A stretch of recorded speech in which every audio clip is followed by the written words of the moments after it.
دوستو ایک شہر میں ایک آدمی رہتا تھا جس کی سخاوت پورے شہر میں مشہور تھی۔ وہ آئے دن غریبوں اور مسکینوں میں کچھ نہ کچھ تقسیم کرتا رہتا تھا۔ کبھی دیگیں پکوا رہا ہوتا تو کبھی راشن تقسیم کر رہا ہوتا، کبھی کپڑے۔ لوگ اس کے اس نیک عمل کی وجہ سے اس کی بہت تعریف بھی کرتے تھے اور اس کی سخاوت کی مثالیں اپنی محفلوں میں دیا کرتے تھے۔ وہ بھی لوگوں سے اپنی تعریف سن کر بہت خوش ہوتا تھا۔ ایک دن جب وہ آدمی بازار میں سے گزرا تو اس کا پھل کھانے کو جی چاہا۔ وہ ایک پھل فروش کی دکان پر رکا اور دکاندار سے کہا کہ اسے 1 درجن کیلے اور 1 کلو سیب دے دے۔ دکاندار نے سیب اور کیلے پیک کیے اور اس آدمی کو تھماتے ہوئے بولا کہ کیلے 80 روپے درجن اور سیب 100 روپے کلو ہیں۔ اس آدمی نے پھلوں کی رقم ادا کرنے کے لیے اپنی جیب سے بٹوا نکالا تو اتنے میں ایک عورت بھی وہاں آن پہنچی اور اس نے دکاندار سے کہا کہ مجھے کیلے اور سیب چاہیے، بھیا کیا بھاؤ ہے؟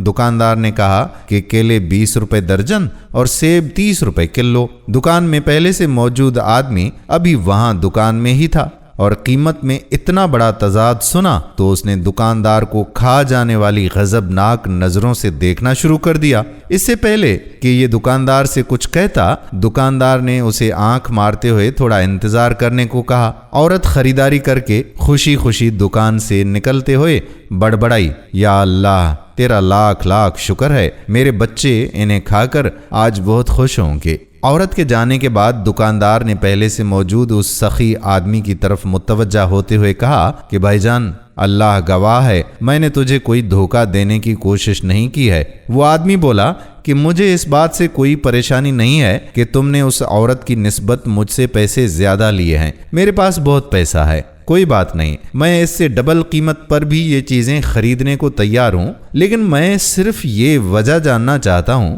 کہ تم نے اس عورت کے ساتھ آخر اتنی رعایت کیوں کی اور مول سے بھی بہت کم قیمت پر اسے یہ سب چیزیں دے دیں۔ دکاندار پہلے تو اس کو یہ بات بتانے سے انکار کرتا رہا، لیکن اس سخی آدمی کے بارہا اصرار کرنے پر اس نے بتایا کہ بھائی جان، اب آپ اتنا ہی اصرار کر رہے ہیں تو سنیے، دراصل بات یہ ہے کہ یہ جو عورت ابھی آئی تھی یہ 4 بچوں کی ماں ہے اور کسی سے بھی یہ مدد لینے کو تیار نہیں ہوتی۔ میں نے کئی بار کوشش کی ہے اور ہر بار مجھے ناکامی کا سامنا ہوا۔ اب مجھے یہی طریقہ سوجھا ہے کہ جب کبھی یہ عورت آئے تو اسے کم سے کم دام لگا کر چیزیں دے دوں۔ میں چاہتا ہوں کہ اس کا بھرم بھی قائم رہے اور اسے لگے کہ وہ کسی کی محتاج نہیں ہے۔ میں یہ تجارت اللہ کے ساتھ کرتا ہوں اور اس کی رضا و خوشنودی کا طالب ہوں۔ دکاندار کہنے لگا کہ یہ عورت ہفتے میں 1 بار آتی ہے، یقین جانیے اللہ گواہ ہے کہ جس دن یہ آ جائے اس دن میری بکری بڑھ جاتی ہے اور اللہ کے غیبی خزانوں سے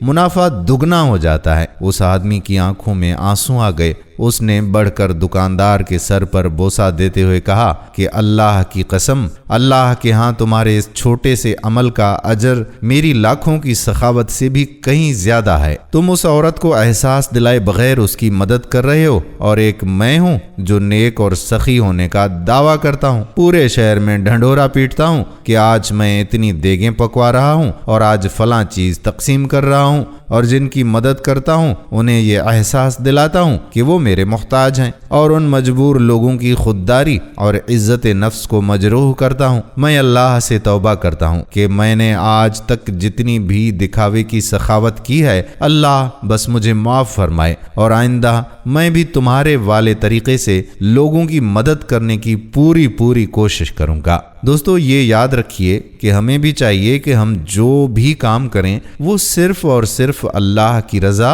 اور خوشنودی کے لیے کریں، نہ کہ لوگوں کی نظروں میں نیک اور پرہیزگار بننے کے لیے، اور غریبوں اور ضرورت مندوں کی مدد انہیں نیچا دکھانے یا ان پر احسان کرنے کی غرض سے نہ کریں، بلکہ ایسے کریں کہ انہیں احساس بھی نہ ہو کہ کون ان کی مدد کر رہا ہے۔ اللہ سے دعا ہے کہ اللہ تعالی ہمیں سیدھے راستے پر چلنے کی توفیق عطا فرمائے، آمین۔ اگر ویڈیو پسند آئی ہو تو اپنے دوستوں کے ساتھ اس ویڈیو کو شیئر ضرور کر دیں۔ آنے والی ویڈیو تک ہمیں اجازت دیجیے، فی امان اللہ۔